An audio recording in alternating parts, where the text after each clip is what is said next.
Hi guys, my name is Deepak Kumar और आज हमारा टॉपिक है structure and union in C programming.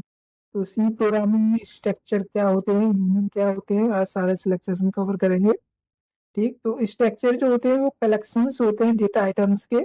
और इसमें जो डेटा आइटम्स होता है वो डिफरेंट डिफरेंट डेटा टाइप्स का होता है। ठीक, जैसे कि मैंने आपको पिछली वीडियो में बताया था कि एरेज मैंने पढ़ाया था आपको। तो एरे क्या था, एरे भी वो क्या था, वो भी कलेक्शन था डेटा आइटम्स का, बट उसमें जो डेटा था वो कैसा था, सिमिलर टाइप का। बट जो स्ट्रक्चर में जो यूज करेंगे, स्ट्रक्चर में जो डेटा आइटम्स को हम स्टोर करेंगे वो डेटा कैसा होगा, डिफरेंट डिफरेंट डेटा टाइप्स का। ठीक, तो ये डिफरेंट होता है ये स्ट्रक्चर और यूनियन में, कि उसमें जो एरिया है वो सिमिलर डेटा टाइप को स्टोर करता है, जबकि जो स्ट्रक्चर है वो डिफरेंट डिफरेंट डेटा टाइप्स के डेटा आइटम्स को स्टोर करता है। ठीक, जैसे कि उसमें एरे में क्या होता है कि इसमें जो भी डेटा रहेगा एक टाइप का रहेगा। मीन अगर इंट टाइप का है तो इंट टाइप का रहेगा, केयर टाइप का है तो केयर टाइप का रहेगा, फ्लोट है तो फ्लोट टाइप का रहेगा।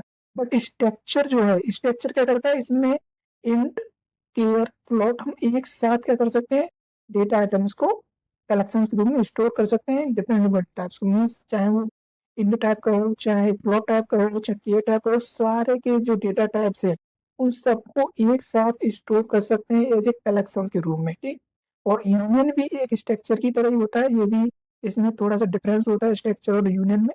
तो ये हम पढ़ेंगे देखेंगे। ठीक, तो चलिए शुरू करते हैं।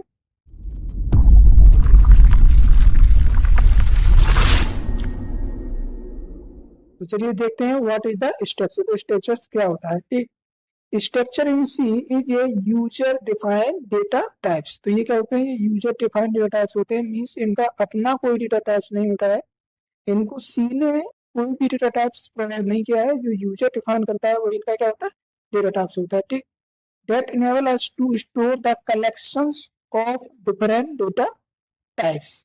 तो इसमें जो कलेक्शंस होता है, जो डेटा आइटम्स का जो कलेक्शंस होता है वो कैसा होता है, डिफरेंट डेटा टाइप्स का। मीन्स इसमें इन फ्लॉट केयर डबल ये क्या करते हैं, हम सारे जो डेटा टाइप्स हैं डिफरेंट डिफरेंट उन सबको एक साथ स्टोर कर सकते हैं किसमें, स्ट्रक्चर में। ठीक, जबकि मैंने पिछली वीडियो में आपको बताया था एरेस। तो एरेस में क्या था, उस वो भी क्या करता है, वो भी स्टोर करता है कलेक्शंस को डेटा आइटम्स का, बट उसमें जो डेटा था वो कैसा था, सेम टाइप का। Mean similar types of collection. ठीक, अरे इसमें क्या है, डिफरेंट डिफरेंट डेटा टाइप्स। ठीक, तो इसमें और इसमें डिफरेंस होता है। ठीक, for each element of the of structure is called members. तो इसमें जितने भी हमारे जो डेटा आइटम्स रहेंगे, जितने भी एलिमेंट्स रहेंगे उनको क्या बोलते हैं, मेंबर्स। ठीक, जैसे कि यदि हाई लेवल लैंग्वेज की अगर बात करें तो उसमें एक क्लास बनाते हैं, उसके बाद उसका एक ऑब्जेक्ट बनाते हैं। ठीक, तो जो क्लास और ऑब्जेक्ट बनाने का जो आइडिया है वो कहाँ से लिया गया, वो सी से ही लिया गया है। बिकॉज हाई लेवल लैंग्वेज का जो जितना भी जो बेसिक कॉन्सेप्ट होते हैं वो लिए गए हैं किससे, सी से। बिकॉज सी क्या है, सी एक मदर लैंग्वेज है हाई लेवल प्रोग्रामिंग लैंग्वेज की। ठीक, तो वहाँ क्या बनाते हैं हम, जैसे अगर जावा की अगर बात करें तो जावा क्या बनाते हैं, एक क्लास बनाते हैं, उसके बाद तो उस क्लास के मेंबर्स को एक्सेस करने के लिए क्या बनाते हैं हम, ऑब्जेक्ट। ठीक, उसी तरह स्ट्रक्चर्स का भी क्या होता है, वही इसका भी ऐसी ही प्रोसेस होती है। बिकॉज इसमें सबसे पहले हम क्या बनाएंगे, स्ट्रक्चर्स बनाएंगे, इसमें डिफरेंट डिफरेंट टाइप्स को स्टोर करेंगे, उनको हम क्या बोलते हैं, एलिमेंट्स बोलते हैं, और उसको हम मेंबर्स बोलते हैं, एलिमेंट्स। जो ईच एलिमेंट्स होते हैं क्या होता है, वो मेंबर्स। ठीक, इन मेंबर्स को एक्सेस करने के लिए हम इसमें क्या बनाते हैं, एक स्ट्रक्चर वेरिएबल्स। ठीक, यदि हाई लेवल लैंग्वेज की बात करें तो वहाँ बोलते हैं ऑब्जेक्ट। तो लास्ट से अगर कोई भी मेंबर्स एक्सेस करना है तो क्या बनाते हैं, ऑब्जेक्ट। उसी तरह यदि स्ट्रक्चर से अगर कोई भी मेंबर्स को एक्सेस करना है तो उसके लिए क्या बनाएंगे, स्ट्रक्चर वेरिएबल्स। ठीक, तो स्ट्रक्चर्स वेरिएबल क्रिएट करने के यहाँ पर हमारे पास दो तरीके हैं, डिक्लेयर स्ट्रक्चर वेरिएबल्स। इसको स्ट्रक्चर जो वेरिएबल्स है जो हमारे स्ट्रक्चर्स के मेंबर्स को एक्सेस करेगा, उसको एक्सेस करने, उसको डिक्लेयर करने के हमारे पास दो तरीके हैं। ठीक, we can declare a variables for the structure so that we can access the members of the structure easily. यदि हम इसका एक स्ट्रक्चर वेरिएबल्स क्रिएट कर लेते हैं तो जो स्ट्रक्चर्स के जो मेंबर्स होते हैं उनको इजीली क्या कर सकते हैं, एक्सेस कर सकते हैं। ठीक, और there are two ways to declare structure variables. जो स्ट्रक्चर्स वेरिएबल्स जो क्रिएट किए जाते हैं हमारे पास दो तरीके हैं, हम दो तरीके से स्ट्रक्चर्स वेरिएबल को क्रिएट कर सकते हैं। ठीक, पहला हमारा वाई स्ट्रक्ट कीवर्ड। ये होता है स्ट्रक्ट कीवर्ड। मैंने आप कीवर्ड्स पढ़ाए थे, 32 कीवर्ड्स पढ़ाए थे मैंने पिछली वीडियोस में।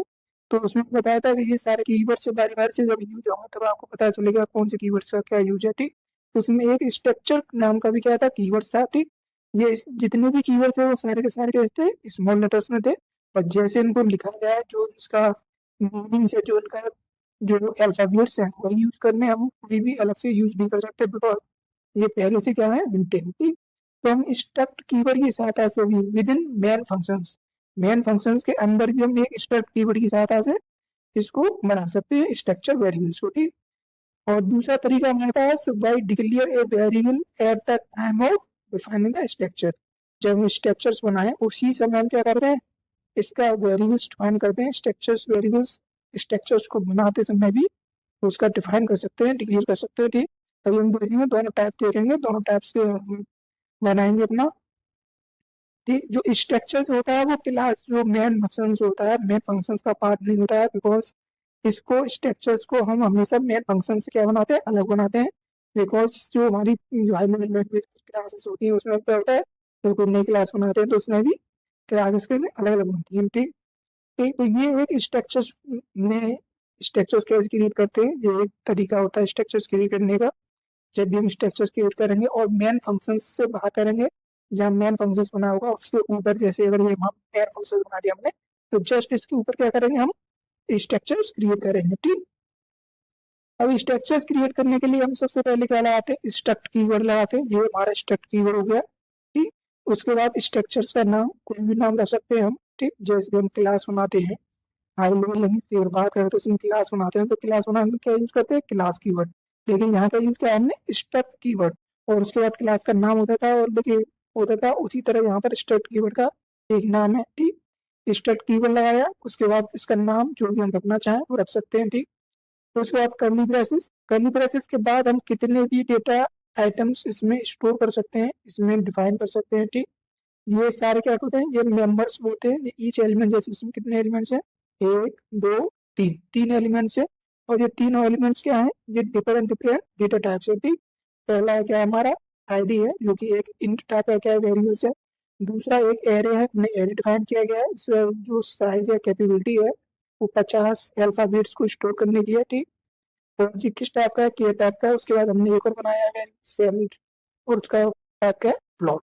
तो ये क्या है, डिफरेंट डिफरेंट डेटा टाइप्स। ठीक, तो इसको अभी मैं बताया कि इसका यूज किया था किस लिए, डिफरेंट डिफरेंट डेटा आइटम्स को एज ए कलेक्शंस के रूप में स्टोर करने के लिए। ठीक, तो सबसे पहले क्या है, स्ट्रक्ट कीवर्ड, इसका नाम, उसके बाद कर्ली ब्रेसेस, उसके बाद जितने भी आइटम इसके अंदर हम लिखना चाहें लिख सकते हैं, उसके बाद कर्ली ब्रेसेस, उसके बाद सेमीकोलन। ठीक, ये बनाते हैं हम मेन फंक्शंस के जस्ट ऊपर, मेन फंक्शंस के अंदर डिफाइन नहीं करते, तो इसको मेन फंक्शंस के बाहर डिफाइन करते हैं। ठीक, इसके बाद ये स्ट्रक्चर बन के तैयार हो गया। अब स्ट्रक्चर्स बनने के बाद इसके जो मेंबर्स हैं, जैसे 1 2 3 मेंबर्स हैं, तो इन मेंबर्स को एक्सेस करने के लिए हम क्या बनाते हैं, अपना एक स्ट्रक्चर वेरिएबल्स। ठीक, जैसे मैंने अभी बताया आपको कि स्ट्रक्चर्स वेरिएबल्स बनाने के दो तरीके बताए मैंने, हम मेन फंक्शंस के अंदर डिफाइन कर सकते हैं, या फिर जब हमने स्ट्रक्चर बनाया, जब इसको डिफाइन किया तो उस समय भी क्या कर सकते हैं, इसको बना सकते हैं अपने स्ट्रक्चर वेरिएबल्स को। ठीक, तो अब जो स्ट्रक्चर्स वेरिएबल जब हमारा क्रिएट हो, मतलब जब हम एक स्ट्रक्चर्स वेरिएबल हम बना लेंगे, तो जब एक्सेस करेंगे तो एक्सेस करने की क्या है, हमारे पास दो तरीके। ठीक, एक तो स्ट्रक्चर वेरिएबल्स बनाने के दो तरीके हमारे पास मेन फंक्शंस के अंदर बना सकते हैं, या फिर जब स्ट्रक्चर्स डिफाइन किया अभी मैं बताऊंगा आपको। ठीक, दोनों दोनों टाइप देखेंगे हम। ठीक, अब जो मेंबर्स जो बन गया हमारे, तो हमारा स्ट्रक्चर वेरिएबल्स बन गया, तो स्ट्रक्चर्स वेरिएबल से जब मेंबर्स को एक्सेस करेंगे तो उसके लिए हम दो ऑपरेटर यूज करते हैं, जैसे कि accessing members of the structure, structures के जो मेंबर्स उसको एक्सेस करने के लिए क्या यूज करते हैं, दो तरीके होते हैं, बिकॉज इसमें दो क्या यूज करते हैं हम, ऑपरेटर्स थे। ठीक, जैसे कि पहला ऑपरेटर ये है और दूसरा ऑपरेटर ये है। जैसे ये क्या है, यहाँ पे dot operation, by dot operation mean इसको बोलते हैं क्या, डॉट ऑपरेटर मीन्स हमने कोई भी स्ट्रक्चर वेरिएबल्स बनाएंगे तो उसके बाद उसका डॉट लगाएंगे, उसके बाद उसके वेरिएबल्स का नेम। दूसरा है एरो ऑपरेटर, जैसे हमने ये एरो बनाया, ये हमने माइनस का सिंबल बनाया, उसके बाद ये ग्रेटर देन, ये बनता हमारा क्या, एरो ऑपरेटर। बट सीमी क्या बोलते हैं इसको, पॉइंटर ऑपरेटर। ठीक, स्ट्रक्चर पॉइंटर ऑपरेटर। ठीक, अभी यूज करेंगे, हम देखेंगे जब एक एग्जांपल देखेंगे तो उसमें सारे इनको सबको यूज करेंगे और एक्सेस करेंगे अपने मेंबर्स को। ठीक, तो यहाँ पे भी क्या है, एक्सेस करने के दो तरीके हैं, लेकिन सबसे ज्यादा अगर बात करें तो हम यूज क्या करते हैं इसको, डॉट ऑपरेटर। तो ये डॉट ऑपरेटर जो है सबसे ज्यादा इस्तेमाल किया जाता है इसी में, ठीक। तो ये बिकॉज ये डॉट ऑपरेटर्स को यूज करना काफी आसान होता है, बिकॉज इसमें डॉट लगाया और अपने अपने मेमोरीज का एक्सेस करते हैं, और इसी को क्या करते हैं डेवलपर प्रेफर भी करते हैं कि इसी को इस्तेमाल करना चाहिए, ठीक। तो चलिए एक एग्जांपल देख लेते हैं कि कैसे स्ट्रक्चर्स को क्रिएट करेंगे, कैसे स्ट्रक्चर वेरिएबल्स बनाएंगे और कैसे मेंबर्स को एक्सेस करेंगे, ठीक। तो ये हमने एक एग्जांपल लिया है यहाँ पर, ठीक। इसमें सबसे पहले क्या लगाया था अपनी हेडर फाइल्स, उसके बाद हमने बनाया अपना स्ट्रक्चर। ये हमारा क्या है मेन फंक्शन, मेन फंक्शन से ऊपर क्या बनाया था अपना स्ट्रक्चर। मीन्स जो स्ट्रक्चर का जो पार्ट रहेगा वो क्या रहेगा मेन फंक्शन से बाहर, मीन्स मेन फंक्शन के अंदर इसको डिक्लेयर नहीं करते, ठीक। बिकॉज ये क्या है एक स्ट्रक्चर है किसी भी आइटम्स का जो हम क्रिएट कर रहे हैं डेटा आइटम्स का, तो ये मेन फंक्शन से बाहर रखते हैं। जब रिक्वायरमेंट होती है तब इसको क्या करते हैं इसके मेंबर्स को एक्सेस करते हैं रिक्वायरमेंट के अकॉर्डिंगली, लेकिन ये क्या रहेगा मेन फंक्शन से बाहर। मतलब कंपाइलर एक स्ट्रक्चर के मेंबर्स को जब तक एक्सेस नहीं करेगा जब तक हम उससे ना कहें उसके मेंबर्स को एक्सेस करने के लिए स्ट्रक्चर वेरिएबल्स क्रिएट ना करें और उसकी वेरिएबल्स की सहायता से उसको एक्सेस ना करें, ठीक। कंपाइलर जब तक इसमें कोई भी एंट्री नहीं लेगा, ठीक। तो ये क्या है एक प्रोटेक्टेड कोड है जो कि हमारे रिक्वायरमेंट के हिसाब से क्या होगा एग्जीक्यूट होगा, ठीक। तो ये हमने क्या बनाया मेन फंक्शन, उसके ऊपर क्या है स्ट्रक्चर, ठीक। ये इतना पार्ट क्या है ये स्ट्रक्चर बनाया हमने ये अपना मेन फंक्शन के बाहर, ठीक।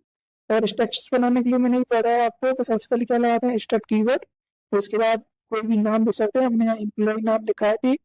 उसके बाद लगाते हैं अपना कर्ली ब्रेसेस, उसके बाद हम कितने भी मेंबर्स इसमें डिक्लेयर कर सकते हैं, इसमें जो भी डेटा रहेगा जैसे नंबर जो रहेंगे कैसे रहेंगे डिफरेंट डिफरेंट डेटा टाइप्स को हम स्टोर कर सकते हैं, ठीक। जैसे सबसे पहले बनाया हमने एक वेरिएबल्स, इसमें आईडी नाम का क्या वेरिएबल्स है और कैसा है इंट टाइप है, ठीक। दूसरा जो मेंबर से वो बनाया हमने एक नेम टाइप का क्या है ये एक एरे, ठीक, जिसकी कैपेबिलिटी क्या है 50 अल्फाबेट्स को स्टोर करने की, ठीक। और इसका टाइप क्या है कीवर्ड टाइप है, ठीक। उसके बाद उसको हम कर्ली ब्रेसेस लाए और उसे यहाँ पर हम लगाते हैं क्या सेमीकोलन, ठीक। सेमीकोलन से क्या करेंगे इसको क्लोज करेंगे, ठीक। ये बन गया हमारा क्या स्ट्रक्चर। इस स्ट्रक्चर्स में हम कितने भी मेंबर्स हम लिख सकते हैं, इसमें तो ऐसी कोई भी पाबंदी या कोई भी ऐसा कोड नहीं होता है कि हम इसमें इसकी कोई लिमिट नहीं है कि हम इसमें इतना ही कोड लिख सकते हैं, हम कितना भी कोड लिख सकते हैं। जैसे हाई लेवल लैंग्वेज की अगर बात करें तो हम क्लास बनाते हैं, उस क्लास में जितना चाहो उतना मेंबर्स को डिक्लेयर कर सकते हैं, उसमें कोई भी लिमिटेशंस नहीं होती है। इसी तरह इसमें कोई लिमिटेशंस नहीं है, जितने मेंबर्स चाहें जितने टाइप्स के चाहें उतने हम बना सकते हैं, ठीक। अब ये क्या बन गया हमारा एक स्ट्रक्चर क्रिएट कर दिया हमने, ठीक। अब इस स्ट्रक्चर्स को क्रिएट करने के बाद इसको हम क्या बनाएंगे एक स्ट्रक्चर वेरिएबल्स, ठीक। क्योंकि इसके मेंबर्स को एक्सेस करना है, इसमें इस समय कितने मेंबर्स हैं एक और दो, ठीक। अब दोनों को अगर एक्सेस करना है तो उसके लिए हम क्या बनाएंगे स्ट्रक्चर वेरिएबल्स, ठीक। मैंने भी बताया आपको स्ट्रक्चर वेरिएबल बनाने के दो तरीके बताया मैंने, ठीक। पहला बताया कि हम मेन फंक्शंस के अंदर बनाते हैं, या फिर दूसरा बताया मैंने कि हम जब स्ट्रक्चर क्रिएट करें तभी बना दें, ठीक। तो हम देखते हैं सबसे पहला देखते हैं कि हम बनाएंगे किसके अंदर मेन मेथड्स के अंदर एक स्ट्रक्चर वेरिएबल। उसके बाद हम देखेंगे कि स्ट्रक्चर बनाते समय भी हम कैसे स्ट्रक्चर वेरिएबल को डिफाइन कर सकते हैं, ठीक। तो ये मेन फंक्शंस है, ठीक। उसके बाद ये कर्ली ब्रेसेस लगा, तो हमने मेन फंक्शंस के अंदर बनाया गया एक स्ट्रक्चर वेरिएबल। ये क्या है एक स्ट्रक्चर वेरिएबल डिक्लेयर। ये सबसे पहले जब स्ट्रक्चर्स वेरिएबल्स बनाते हैं तो सबसे पहले स्ट्रक्ट कीवर्ड लगाएंगे, ठीक। उसके बाद उसका नाम लिखेंगे, जैसे ये पूरा पूरा पोर्शन स्ट्रक्ट कीवर्ड, उसके बाद उसका नाम, ये पूरा पूरा पोर्शन लिखेंगे। ये हमने क्या लिखा है स्ट्रक्ट इम्प्लॉय, और उसके बाद लिखा उसका नाम। स्ट्रक्चर वेरिएबल्स का कोई भी नाम रह सकते हैं हम अपनी अकॉर्डिंग जो भी हम सुटेबल लगे, ठीक। हमने क्या नाम रखा है यहाँ पर E1, ठीक। तो ये स्ट्रक्ट कीवर्ड लगाया, उसका नाम लिखा स्ट्रक्चर का, और उसके बाद जो भी हम नाम लिखना चाहते हैं डिक्लेयर करना चाहते हैं, ठीक, तो हमने नाम बना दिया E1, ठीक। अब ये क्या बन गया E1 क्या है एक स्ट्रक्चर वेरिएबल है, ठीक। अब E1 जो है वो एक तरह का क्या है एक ऑब्जेक्ट है जो कि स्ट्रक्ट जो हमारे मेंबर्स हैं स्ट्रक्चर के जो मेंबर्स हैं उनको एक्सेस कर सकता है कौन E1, ठीक। E1 का जस्ट ऑब्जेक्ट, ठीक। अब जैसे हमने इस दूसरी लाइन हमने एक्सेस किया है क्या आईडी को, ठीक। ये पहले मेंबर्स को, पहला मेंबर का आईडी है और कैसे टाइप है इसका इंट टाइप है, ठीक। इसको हमने एक्सेस कर लिया और कैसे किया है E1 डॉट, ये क्या है ये लगा हमने डॉट, ठीक। मैंने भी बताया आपको एक्सेस करने के जो हमारे पास दो ऑपरेटर्स होते हैं, एक डॉट होता है और दूसरा होता है ये एरो ऑपरेटर, ठीक। हमने यूज किया है यहाँ पे डॉट ऑपरेटर, ठीक। हमने इवन जो भी हमने नाम इवन लिखा, तो उसके बाद ये डॉट ऑर्बिटल लगाया और उसके बाद हमने अपना क्या लिख दिया, जो भी मेंबर्स का नाम था, ठीक। वहाँ मेंबर्स का नाम क्या था, आईडी, ठीक। तो इसको हमने क्या कर लिया, एक्सेस कर लिया। अब हमारे पास क्या है, हमारे मेन फंक्शंस के अंदर हमने स्ट्रक्चर का एक मेंबर्स क्या कर लिया, यूज कर लिया है। अब इस आईडी मेंबर्स के साथ ये किस टाइप का, इन टाइप का। अब इसके साथ हम कोई भी ऑपरेशन परफॉर्म कर सकते हैं, कोई भी कैलकुलेशंस कर सकते हैं। ये एक इंट टाइप का है, तो इसके साथ हम कोई भी अर्थमेटिक ऑपरेशंस भी कर सकते हैं, ठीक। तो हमने क्या किया है, इसमें क्या किया, एक वैल्यू, बिकॉज यहाँ पर जो हमने डिक्लेयर किया था इसमें कोई वैल्यू नहीं थी, ठीक। तो हमने क्या कर दिया, इसमें सबसे पहले एक वैल्यू क्या कर दी, इसमें असाइन कर दी 101, हमने 101 क्या कर दी, एक वैल्यू असाइन कर दी।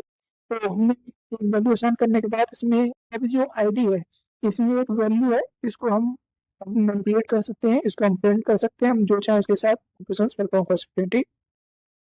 उसके बाद हमने एक strcpy, ये स्ट्रक्चर कॉपी नाम का एक फंक्शन होता है स्ट्रिंग में, ठीक। इसके बाद हम स्ट्रिंग, इस वीडियोस के बाद हम स्ट्रिंग भी पढ़ेंगे, तो उसमें सारे मेथड्स पढ़ेंगे, कौन कौन से मेथड्स होते हैं स्ट्रिंग के, ठीक। तो आप भी अभी के लिए आप ये समझिए कि ये क्या है, एक स्ट्रिंग का एक मेथड्स है, और उसका काम होता है एक वेरिएबल्स का डेटा दूसरे वेरिएबल्स में कॉपी करना, ठीक। तो str means string, cpy means copy, ठीक। तो हमने क्या करते हैं, इसको सबसे पहला जो एक वैल्यूज रखते हैं, जिसमें क्या होता है, वो डेस्टिनेशन होता है, तो दूसरे वैल्यूज क्या होता है, डेटा को स्टोर करता है, ये वाला, ये डेटा इसमें क्या जाता है, असाइन होता है, ठीक।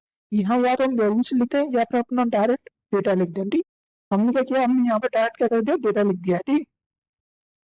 अब इसमें डेटा जो लिखा है, हमने हम क्या कर रहे हैं यहाँ पर, हमने सबसे पहले इसमें क्या किया है, एक वेरिएबल्स को एक्सेस किया है। नेम क्या है, नेम एक स्ट्रक्चर का क्या है, एक एरे है, ठीक। एरे को डिक्लेयर करते समय हम इसके आगे हम ये बिग ब्रैकेट और उसका साइज डिफाइन करते हैं, लेकिन जब इसमें वैल्यू असाइन करते हैं तो इसमें जब भी होता है ये उसका इसको भी लगाएं, ठीक। तो हमने क्या किया, इवन डॉट नेम, तो इसको नेम का क्या होता है, हमने एरे यूज कर दिया, ठीक। अब ये क्या है, ये भी क्या है, एक नंबर से एक्सेस हो चुका है, और इसके साथ ही हम कोई भी ऑपरेशन परफॉर्म कर सकते हैं, इसमें कोई वैल्यू असाइन कर सकते हैं, इसको मैनिपुलेशंस कर सकते हैं, ठीक। तो हमने क्या किया, इसमें एक वैल्यू असाइन की, एक स्ट्रिंग क्या करती है, पास कर दी इसमें, ठीक। तो ये क्या है, एक डायरेक्ट वैल्यू असाइन कर दी हमने, ठीक। ये वैल्यू क्या होगी, इसमें जाके क्या हो जाएगी, ऐड हो जाएगी, ठीक। इसमें वैल्यू असाइन हो जाएगी, ठीक। तो स्ट्रक्चर का नाम, जो स्ट्रक्चर strcpy जो फंक्शंस था, इसका काम था एक वैल्यूज को दूसरे वैल्यूज में कॉपी करना, ठीक। अभी स्ट्रिंग पढ़ेंगे तो हम देखेंगे सारे फंक्शंस स्ट्रिंग के, ठीक। अब क्या है, अब हमारे पास दोनों मेंबर्स एक्सेस कर चुके हैं हम, ठीक। अब दोनों मेंबर्स में वैल्यू भी असाइन कर चुके हैं। अब इस वैल्यूज को हम प्रिंट करें या मैनिपुलेट करें, जो भी करना चाहें कर सकते हैं, ठीक। हम यहाँ प्रिंट कर रहे हैं सिंपली दोनों वैल्यूज को, ठीक। जैसे कि हमने सबसे पहले प्रिंट लगाया, उसके बाद हमने कहा एम्प्लॉय 1 ID, ठीक। और ये क्या है, आईडी को क्या करता है, प्रिंट कर रहा है, ठीक। आईडी कैसा है, इंटीजर टाइप का है, तो इसके लिए क्या यूज करेंगे, %d, ठीक। उसके बाद हमने क्या किया, इसका नाम लिखा है पूरा इवन डॉट ID। तो जब भी हम मेन फंक्शंस के अंदर आईडी का यूज करेंगे, तो उसके लिए हम सबसे पहले लगाएंगे इवन डॉट ID। ये पूरा का पूरा क्या है, एक नाम है, ये यदि हम इसको आईडी, यदि हम सिर्फ यहाँ पर अगर आईडी लिखते हैं, जैसे ये हमने आईडी लिख दिया, तो मेन फंक्शंस को नहीं पता है कि ये आईडी क्या है, ठीक। बिकॉज मेन फंक्शंस के अंदर क्या है, इसको डिक्लेयर नहीं किया गया है, ये मेन फंक्शंस के बाहर का पार्ट है, तो मेन फंक्शंस के अंदर इसको आइडेंटिफाई नहीं किया जाएगा, तो क्या होगा, कंप्यूटर क्या कर देगा, इसमें एरर फेंक देगा, ठीक। तो इसीलिए अगर आईडी को यूज करना है तो पूरा लिखना पड़ेगा हमें इवन डॉट ID, ठीक। इवन डॉट ID लिखे, और इवन डॉट ID वैल्यूज कितनी है हमारी, 101। तो इसको क्या कर दिया, प्रिंट कर दिया जाएगा, जैसे मैंने आपको लिखा है यहाँ पर, क्या कर दिया यहाँ पर, इसको प्रिंट कर दिया पूरा का पूरा मैसेज, ठीक। तो उसके बाद दूसरा लिखा हमने एम्प्लॉय 1 नेम कहते क्या था, ठीक। अब जो एरे जो है उसमें क्या है, एक स्ट्रिंग है, तो स्ट्रिंग को हम प्रिंट करते हैं तो कैसे लिखते हैं, मतलब स्ट्रिंग को प्रिंट कराने के लिए जो फॉर्मेट स्पेसिफायर यूज करते हैं कौन सा होता है, %s, ठीक।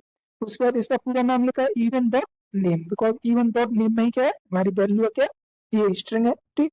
उसके बाद इसको क्या है, प्रिंट कर दिया है, जैसे कि यहाँ पर इसको भी क्या किया, प्रिंट कर दिया गया है, ठीक। तो ये था हमने हमने जो हमने इसमें सबसे पहले जो हमने बताया था, तो मैंने कि एक जो स्ट्रक्चर वेरिएबल्स था, इसको मेन फंक्शंस के अंदर ही डिफाइन कर सकते, जैसे ये था, इसको अभी क्या किया हमने मेन फंक्शंस के अंदर डिफाइन किया, ठीक। हम चाहे तो इसको स्ट्रक्चर बनाते समय भी क्या कर सकते हैं, इसको डिफाइन कर सकते हैं, जब हमने स्ट्रक्चर्स बनाया, मतलब मेन फंक्शंस के बाहर भी इसका क्या कर सकते हैं, इसको डिक्लेयर कर सकते हैं अपने स्ट्रक्चर वेरिएबल्स को। ठीक, वो कैसे करते हैं वो देखते हैं। जैसे कि इस फंक्शन को देखते हैं, इस एग्जांपल को देखते हैं हम। ठीक, इसमें क्या किया हमने, एक स्ट्रक्चर बनाया है। ठीक, इसका नाम रखा है स्ट्रक्ट कीवर्ड और इसका नाम मेंबर्स। ठीक, उसके बाद हमने जब इस क्लोजिंग कर्ली ब्रेसेस होता है उसी के बाद में क्या बनाया हमने यहाँ पर E1। E1 में हम कोई भी नाम रख सकते हैं अपना स्ट्रक्चर वेरिएबल्स का, जो भी नाम करना चाहें। उसके बाद कर्ली ब्रेसेस। ठीक, सिंपल तरीके से जब हमने स्ट्रक्चर्स बनाया उसी समय कर्ली ब्रेसेस के जस्ट बाद में क्या लिख दिया अपना स्ट्रक्चर वेरिएबल्स का नेम और सेमी कॉलम। ठीक, तो ये क्या होगा अपना डिक्लेयर है E1 वेरिएबल्स फॉर स्ट्रक्चर। ठीक, अब हमें मेन फंक्शंस के अंदर स्ट्रक्चर वेरिएबल्स बढ़ाने की जरूरत नहीं है, जैसे कि हम पिछले फंक्शन जो पिछले उसमें देखा एग्जांपल में, उसमें क्या था हमने मेन फंक्शंस के अंदर बनाया था अपने उसको, इसी ये जो E1 था। ठीक, तो उसमें क्या लिया हमने स्ट्रक्ट लिया, मतलब का नाम लिया, उसके बाद उसका नाम लिखकर जो हम लिखना चाहें। ठीक, अब ये क्या एक सिंपल तरीका, जब हमने स्ट्रक्चर्स बनाया और हमेशा हम जब भी स्ट्रक्चर्स बनाते हैं तो हम डेवलपर हमेशा यही प्रेफर करते हैं कि जब स्ट्रक्चर्स बनाया जाए तो उस समय उसका क्या कर दिया जाए, उसका नेम डिक्लेयर कर दिया जाए, ताकि बिकॉज क्या है कि हम एक प्रोग्राम में हम कितने भी स्ट्रक्चर्स बना सकते हैं। ठीक, ऐसा नहीं है कि एक प्रोग्राम में हम एक ही स्ट्रक्चर्स बनाएंगे, इसके नाम अलग होने चाहिए। हम 1 2 3 जितनी अभी रिक्वायरमेंट के हिसाब से बना सकते हैं। तो इसलिए जब बनाया जाए तब इसका क्या कहती है, नेम डिक्लेयर कर दिया जाए, उसके बाद इसी नेम से क्या करेंगे, इस मेमोरी से एक्सेस किया सेम एज इट इज जैसे भी किया हमने। ठीक, तो ये था कि जब हम स्ट्रक्चर्स क्रिएट करें तभी इसका क्या करना है, नाम रखते हैं। ठीक, अब ये स्ट्रक्चर्स देख लिया हमने। ठीक, अब हम अपना यूनियन देख लेते हैं, यूनियन क्या होता है। ठीक, जैसे अगर यूनियन की बात करें, यूनियन इन सी, तो union can be defined as a user defined data types. ठीक, तो यूनियन जो है वो भी क्या है, यूजर डिफाइंड डेटा टाइप्स है स्ट्रक्चर की तरह। ठीक, which is a collection of different variables of different data types. ठीक, तो स्ट्रक्चर्स की तरह ये भी क्या करता है, ये भी डिफरेंट डेटा टाइप्स के कलेक्शंस को स्टोर करता है। ठीक, in the same memory locations. तो ये होता है इसका स्ट्रक्चर्स के प्रति डिफरेंस में। ये क्या करता है, जितने भी डेटा आइटम जो थे डिफरेंट डिफरेंट डेटा टाइप्स के जितने भी आइटम थे उनको कहाँ स्टोर किया इसने, सेम मेमोरी लोकेशंस में। ठीक, बट जबकि स्ट्रक्चर क्या करता है, डिफरेंट डिफरेंट मेमोरी लोकेशंस सभी आइटम्स को स्टोर करता है। ठीक, the union can also be defined as many members. Structures की तरह यूनियन में क्या कर सकते हैं, मेनी मेंबर्स, जितनी मेंबर्स चाहें हम उसको डिफाइन कर सकते हैं। ठीक, but only one member can contain a value at a particular point in the time। ठीक, इसमें क्या होता है, इसमें एक समय में सिर्फ एक ही मेंबर क्या कर सकता है, वैल्यू को स्टोर कर सकता है। बी मीन्स इसमें जो हमारी जो सेम मेमोरी को स्टोर करता है। ठीक, इसकी वजह से क्या है कि ये एक समय में सिर्फ एक ही मेंबर्स वैल्यू को कंटेन करेगा। मीन्स एक समय में एक ही मेंबर क्या होगा, प्रोसेस होगा एक टाइम पर। ठीक, तो ये डिफरेंट होता है स्ट्रक्चर्स के प्रति।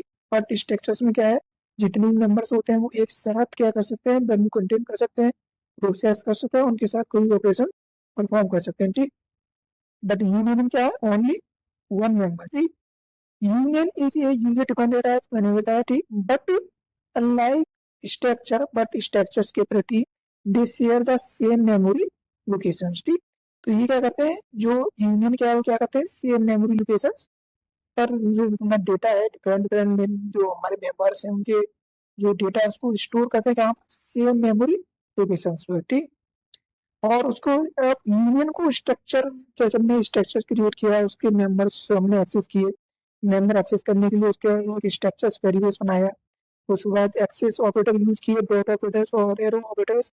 उसी तरह यूनियन को भी हम क्या बनाते हैं, स्ट्रक्चर की तरह डिफाइन करते हैं। वहां हमने स्ट्रक्ट कीवर्ड इस्तेमाल किया, वहां यूज किया क्या, यूनियन। उसके बाद जो भी हम नाम रखना चाहें, कर्ली ब्रेसेस, जितनी मेंबर्स हम डिफाइन करना चाहें। ठीक, कर्ली ब्रेसेस लगाया, उसके बाद जैसे हमने स्ट्रक्चर का नाम रखा था, स्ट्रक्चर वेरिएबल जो क्रिएट किया था तो उस समय उसका क्या था, स्ट्रक्चर वेरिएबल बनाया था।